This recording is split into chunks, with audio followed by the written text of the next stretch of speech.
Essa história é de quando eu era criança. Não é algo sobre o qual eu fale muito, ou mesmo pense de verdade. Sempre que penso nisso, sinto um desconforto, difícil de descrever. Talvez escrever sobre isso me dê algum alívio, mas quem sabe? Eu estudava em um internato nos subúrbios. Comecei na 8ª série e acabei ficando até quase todo o ensino médio. Eu dividia o quarto com um garoto chamado Weston. No começo, não éramos próximos, meio que fomos colocados juntos como todo mundo, mas com o tempo nos acostumamos um com o outro. O quarto em si era básico: 2 camas, 2 escrivaninhas e um pequeno armário compartilhado. Depois de algumas semanas, comecei a perceber algumas coisas estranhas sobre o Weston. Para começar, ele me deu uma lista de itens que eu não podia trazer de volta para o quarto, completamente do nada. Tipo, ele simplesmente chegou perto de mim com um pedaço de papel dobrado, como se fosse algo normal de se esperar de um colega de quarto. Como se isso já não fosse estranho o suficiente. A lista em si era ainda mais estranha. Havia um monte de coisas aleatórias nela que não faziam o menor sentido. Não me lembro de tudo, mas aparentemente eu não podia trazer sapos para o quarto, como se eu tivesse alguma intenção de fazer isso. Eu nem sabia onde alguém encontraria um sapo, muito menos porque eu traria um para o quarto. Mas a coisa mais estranha da lista, de longe, era o sal. Você não come sal, então eu não conseguia imaginar por que ele sentiria a necessidade de me dizer isso. O que ele achava que eu tinha trazido um saleiro para o quarto sem motivo algum? Isso era absurdo. Além disso, era mal visto trazer qualquer tipo de comida para o dormitório, o que aumentava o mistério. E além disso, que tipo de problema o sal poderia causar? Até onde eu sabia, alergias a sal não eram comuns. Então, eu não conseguia imaginar o que ele estava tentando evitar com isso. Era simplesmente bizarro, especialmente pela seriedade com que ele estava falando sobre o assunto. Você pode estar pensando que era a forma dele de fazer piada, mas eu te digo, esse garoto não sabia o que era humor. Ele também tinha esse hábito de resmungar sozinho, não só ocasionalmente, mas sussurrando alto em voz baixa, principalmente à noite, quando as luzes estavam apagadas. Eu ouvia pedaços dele às vezes, como se ele estivesse falando com alguém, mas nunca havia mais ninguém no quarto. Era muito estranho no começo, principalmente quando ele me acordava sem querer fazendo isso. Mas como tudo na vida, eu com o tempo me acostumei. Ele também guardava um caderninho, que não era nada demais até eu perceber o que tinha dentro. O fato de ele nunca deixar ninguém ver me fez pensar que era algo embaraçoso ou pessoal. Mas eu estava enganado. Eu sabia com certeza que ele o guardava debaixo do colchão, e minha curiosidade cresceu com o tempo, acabando por me vencer. Um dia, quando ele estava fora do quarto, apalpei debaixo do colchão até encontrá-lo. A maior parte estava em branco, mas havia algumas páginas com escritas. Levei apenas 2 segundos para perceber o que estava vendo. Era uma longa lista de nomes, e vários estavam riscados. Li e percebi que muitos dos nomes eram de crianças que eu conhecia da escola. Procurei freneticamente pelo meu nome e fiquei horrorizado ao encontrá-lo em uma das últimas páginas. Não estava riscado, o que imaginei ser um bom sinal, mas eu não tinha ideia do que aquilo significava. Não havia mais nada lá dentro, apenas os nomes, a maioria dos quais não estavam riscados. Tentei decifrar, mas não havia nada de especial na lista.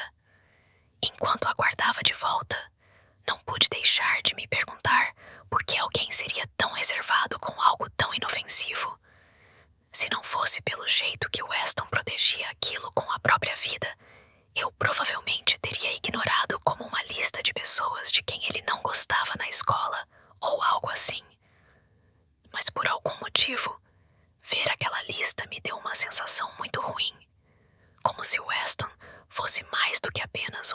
estilo socialmente desajeitado.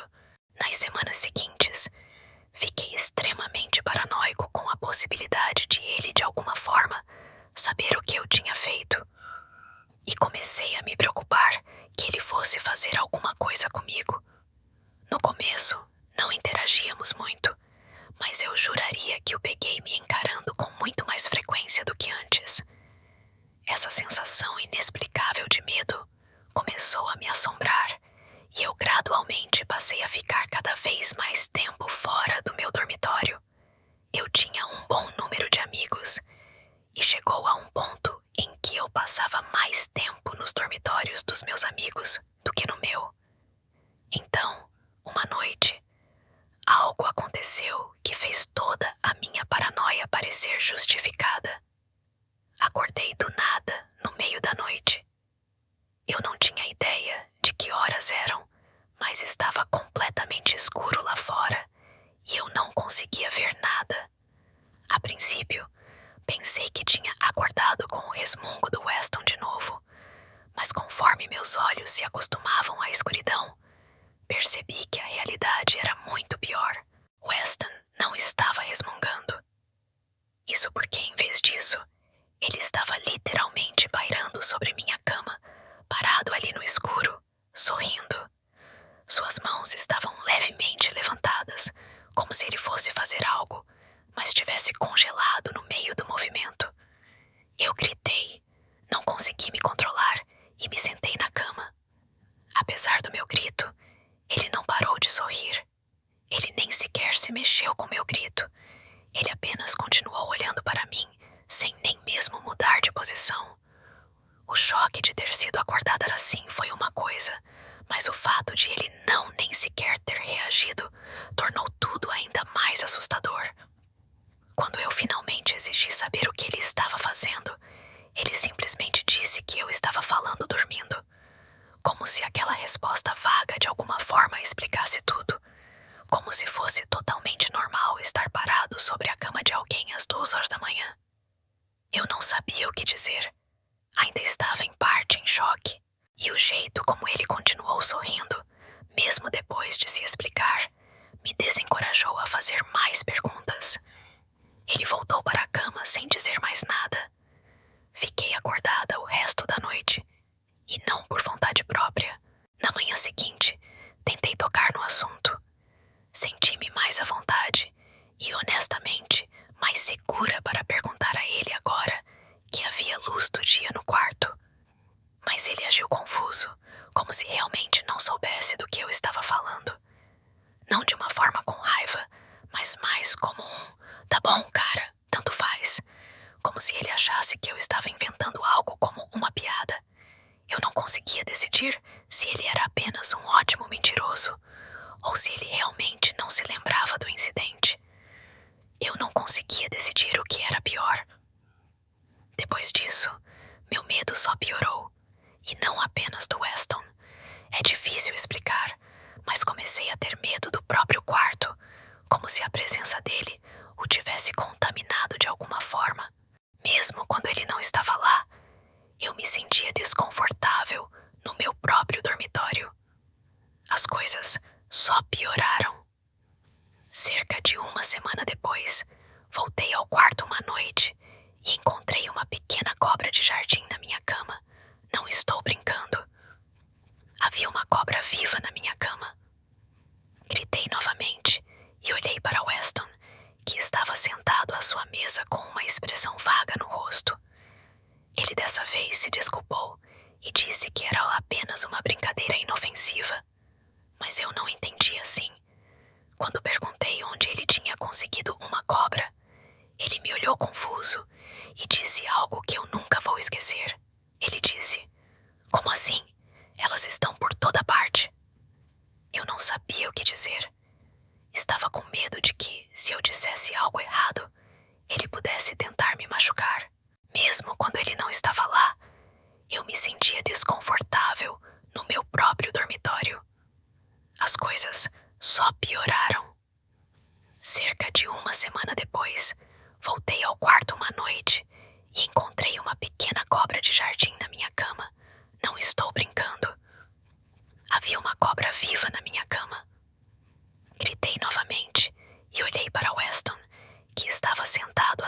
mesa com uma expressão vaga no rosto.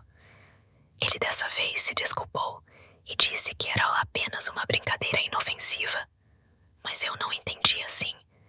Quando perguntei onde ele tinha conseguido uma cobra, ele me olhou confuso e disse algo que eu nunca vou esquecer. Ele disse: "Como assim? Elas estão por toda parte." Eu não sabia o que dizer. Estava com medo de que, se eu dissesse algo errado, ele pudesse tentar me machucar. Eu nunca tinha visto uma única cobra no campus, mas nós estávamos cercados por bosques. Então, talvez ele estivesse certo. Mas o que realmente me assustou foi quando ele abriu um pote em sua mesa e a cobra simplesmente deslizou para dentro sozinha, como se quisesse ser capturada. Eu não entendia como um animal selvagem faria isso. Toda a história, desde encontrar a cobra até sua reação assustadora ao comportamento dela, foi bizarra. Mais bizarra do que estou descrevendo. Eu não denunciei. Meu eu jovem e ingênuo simplesmente não conseguia superar o que Weston faria se eu o denunciasse. É isso que você precisa lembrar. Eu era muito jovem. Eu tinha 13 anos. Eu não era velho o suficiente para saber como lidar com a situação. O ponto de ruptura veio algumas noites depois. Tudo começou com o que pensei ser um pesadelo. Eu estava em paralisia do sono, totalmente incapaz de me mover, e havia uma massa escura girando no teto. Era como uma bolha, meio como uma nuvem, e pulsava como se estivesse viva, ou pelo menos respirando. Continuava se movendo, e eu só conseguia observar enquanto começava a descer em direção à minha cama.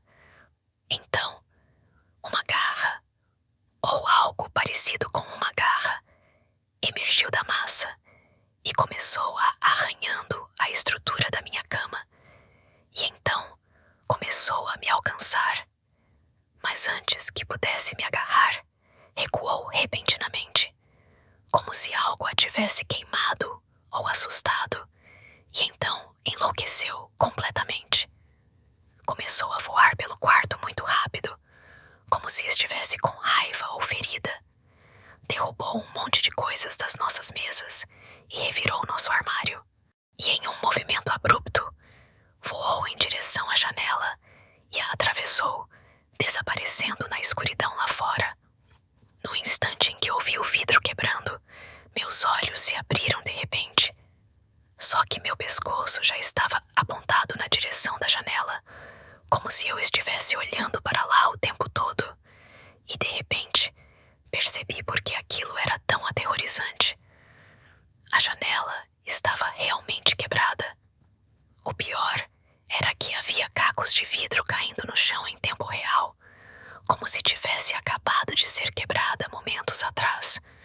O resto do quarto parecia idêntico à cena do meu sonho. Era uma correspondência perfeita. Apesar de ter certeza de que estava acordada, eu ainda não conseguia me mexer. Mas foi o momento mais aterrorizante da minha vida. Desviei o olhar da janela e percebi que havia longos arranhões na minha estrutura da cama, exatamente no mesmo lugar onde a garra do meu sonho havia arranhado. O medo não passou, mas a paralisia sim. Assim que consegui me mexer de novo, meu primeiro pensamento foi que Weston tinha feito aquilo de alguma forma. Fui até a cama dele, mas ele estava dormindo profundamente. Ele estava até roncando, mas eu não ia deixar que ele me enganasse de novo. Comecei a sacudi-lo, sabendo que ele estava fingindo, mas ele não acordou. Continuei a sacudi-lo, e quanto mais tempo ele dormia, mais desesperadamente eu desejava que ele acordasse. Era uma sensação horrível. Eu estava mortalmente apavorada com ele e mortalmente apavorada com o que significaria se ele não estivesse por trás de tudo. Se meu pesadelo não tivesse sido apenas um pesadelo. No momento em que comecei a pensar nessa possibilidade, comecei a tremer.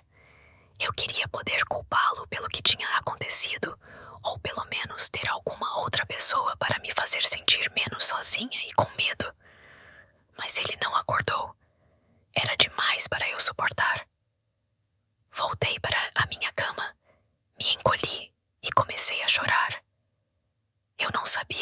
fazer. A janela quebrada era real. O quarto revirado era real. Os arranhões na estrutura da cama eram reais. Alguns minutos depois, Weston finalmente acordou. Ele parecia genuinamente chocado com o estado do quarto. Pensei que isso significava que nós estávamos juntos nisso, mas não. Em vez disso, ele me acusou de ter mexido nas coisas dele e começamos uma discussão aos gritos. Eu não conseguia acreditar que ele estava tentando colocar a culpa de tudo em mim quando ele era o psicótico. Ele começou a sibilar para mim como um gato e depois começou a gritar em uma língua estrangeira, uma que eu nunca tinha ouvido antes. Não era normal. Pessoas normais não fazem isso. Senti que ele ia me atacar. As coisas ficaram meio confusas depois disso. O monitor apareceu na nossa porta, provavelmente por causa de todo o barulho, e nos acompanhou até a saída. Acabei dormindo em um quarto vago naquela noite. Quando acordei na manhã seguinte, estava congelando. Levei alguns segundos para perceber o porquê. A janela daquele quarto estava escancada, embora eu me lembrasse perfeitamente de que estava fechada. Ninguém mais deveria estar lá. Isso foi a gota d'água. Meu cérebro já estava elaborando uma explicação racional para o que tinha acontecido na noite anterior. Mas ver aquelas janelas abertas destruiu tudo. Um dos assistentes sociais me disse para ir buscar minhas coisas no meu antigo quarto. Quando cheguei lá, todas as coisas do Weston já tinham sumido.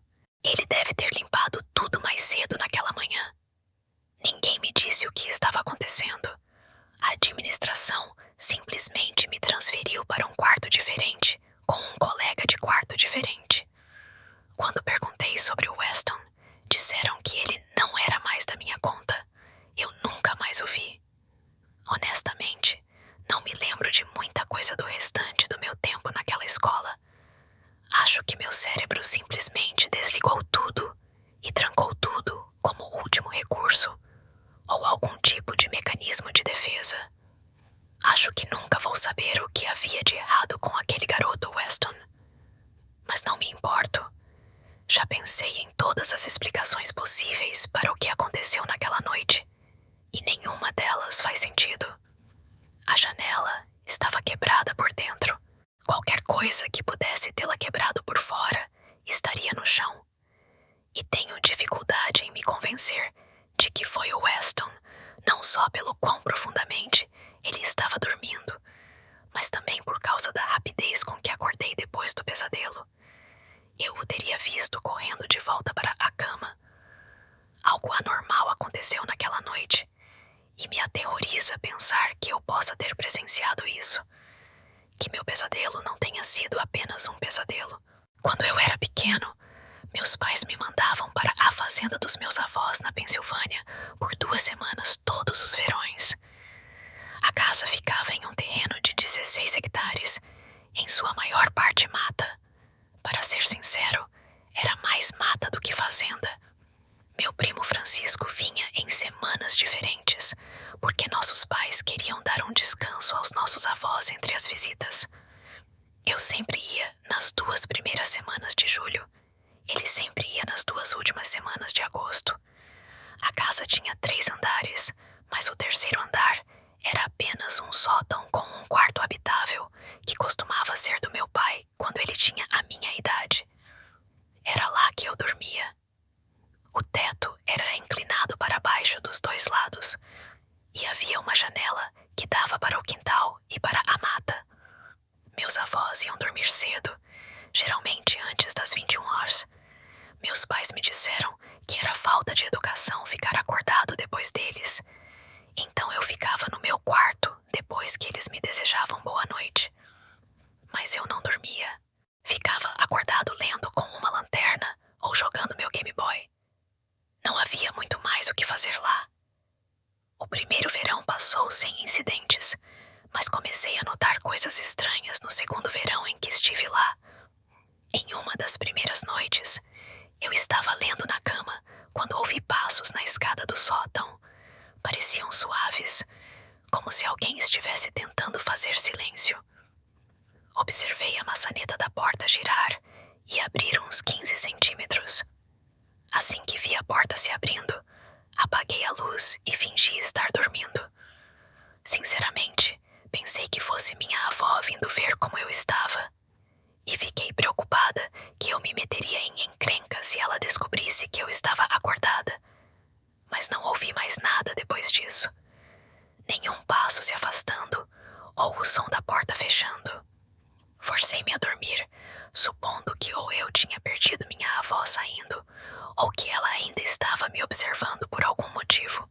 Na manhã seguinte, contei ao meu avô sobre os passos. Ele disse que a casa era velha e fazia barulhos e que guaxinins às vezes entravam nas paredes. Achei essa explicação especialmente estranha, porque eu tinha quase certeza de que tinha visto a maçaneta da porta girar, mas não quis dizer isso. Os passos eram muito suaves para serem dele, então simplesmente presumi que fosse minha avó e que ele não tinha percebido nada. 3 noites depois, acordei. Ou pelo menos achei que tinha acordado, porque minha cama estava tremendo. Havia alguém parado aos pés da minha cama. Estava escuro, mas eu conseguia ver o contorno. Não consegui identificar qual dos meus avós era, mas mesmo assim me assustou. Fechei os olhos e contei silenciosamente até 100. Quando os abri, a pessoa tinha sumido.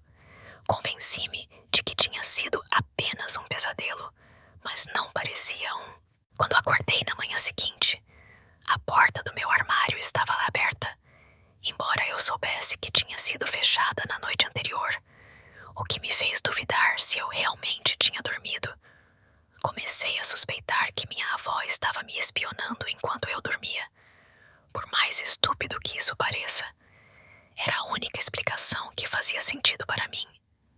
As pessoas idosas nem sempre têm o melhor controle sobre suas mentes, afinal. Foi assustador, mas eu não queria tocar no assunto com meus avós novamente, por medo de chateá-los ou desrespeitá-los. Coisas semelhantes aconteceram periodicamente ao longo daquela semana e da seguinte. E quando chegou a hora de ir para casa, fiquei aliviada. Quando minha mãe me buscou, contei tudo a ela.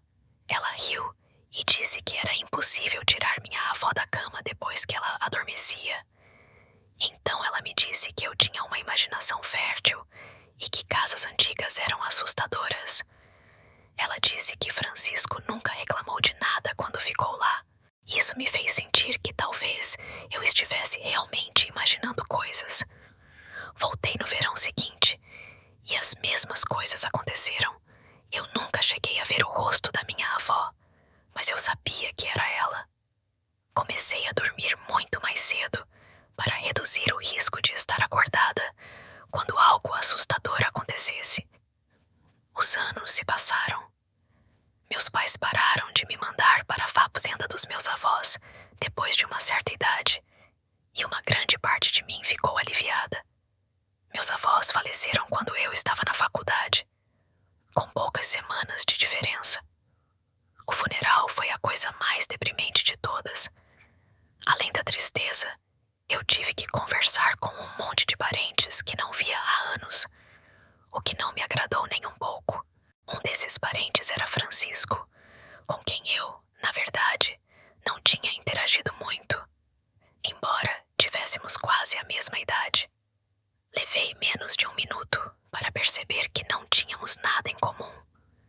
Além da idade, a única coisa que realmente tínhamos em comum era o tempo que passamos juntos na fazenda. Então, perguntei a ele sobre isso, sem saber muito bem sobre o que mais falar, mas sentindo que algo relacionado aos nossos avós era um tópico válido para conversar. Contei a ele sobre o que eu tinha vivenciado lá, os passos, a figura, a porta do armário. Cheguei a contar minha teoria de que poderia ser nossa avó. Eu esperava que ele risse, ou talvez concordasse comigo, mas me enganei. Com uma expressão vazia, ele disse: E eu nunca vou esquecer isso. Não é nada. Aquela coisa costumava me tocar. Eu ouvi horrorizada enquanto ele descrevia coisas que eram categoricamente piores do que o que eu havia vivenciado. Ele disse que a mesma figura ficava aos pés da sua cama a cada poucas noites, mas não apenas o observava como me observava. Ele sentia o colchão afundar como se estivesse sentado. Então, sentia dedos em seu rosto, traçando suas feições. Às vezes, agarrava seu pulso e o segurava. Ele disse que mantinha os olhos fechados e permanecia congelado no lugar até que fosse embora. Perguntei como ele sabia que não era um de nossos avós, e ele disse, quase como se fosse óbvio, que ele podia sentir que a coisa que o tocava tinha mãos ásperas e arranhadas, diferentes das de qualquer um dos nossos avós. Olhei para ele em choque. Eu genuinamente não conseguia acreditar no que ele estava me contando. Por que ele guardaria algo assim para si mesmo? Perguntei a ele, e ele disse que não, que havia contado a sua mãe sobre os acontecimentos várias vezes. Ela não acreditou nele e ficou até brava quando ele reclamou disso para ela. Então, ele parou de falar sobre o assunto e disse a si mesmo que, contanto que mantivesse os olhos fechados e não se mexesse, tudo ficaria bem. Ouvir isso dele foi literalmente horrível. Não só confirmou tudo o que eu mesma estava vivenciando, como piorou muito as coisas. Francisco e eu paramos de falar sobre isso depois, e eu percebi que ambos só queríamos esquecer o pesadelo compartilhado e deixá-lo no passado, junto com o resto da nossa infância. Mas se não era minha avó que estava entrando no meu quarto à noite, eu não gosto de pensar no que isso poderia significar. A maneira como Francisco descreveu isso, como uma coisa, é algo que ainda me assusta. Mas é melhor pensar que poderia ter sido um ser humano. Isso significaria que havia uma pessoa que meus avós não conheciam morando em sua casa por anos. Eu não sei o que é pior. Quando eu tinha 9 anos, morava com meus pais em uma casa geminada estreita, espremida entre 2 prédios idênticos. Meu quarto ficava no 3º andar, com uma janela que dava diretamente para a casa atrás da nossa. As casas eram tão próximas que eu conseguia ver diretamente para o quarto em frente ao meu, que ficava no máximo, 6 metros de distância. Durante muito tempo, nunca havia ninguém na janela, mas eu costumava olhar por ela de vez em quando por curiosidade. Enfim, um dia, havia alguém na janela. Era uma menina. Ela parecia ter mais ou menos a minha idade, com cabelo escuro e um rabo de cavalo. A outra coisa que me lembro dela era que ela estava usando um suéter amarelo. Ela acenou para mim e eu acenei de volta. Então ela saiu da moldura da janela. Depois disso, nós acenávamos todos os dias depois que eu chegava da escola. Ela sempre estava lá às 3h30, como se estivesse esperando, e sempre usava o mesmo suéter amarelo. Nós brincávamos de jogos através das janelas. Ela mostrava desenhos e eu tentava adivinhar o que era. Eu mostrava a ela minha lição de casa e ela me dava um joinha ou um joinha para baixo. Em dias quentes, eu abria minha janela e tentava conversar com ela, mas ela nunca abria a dela.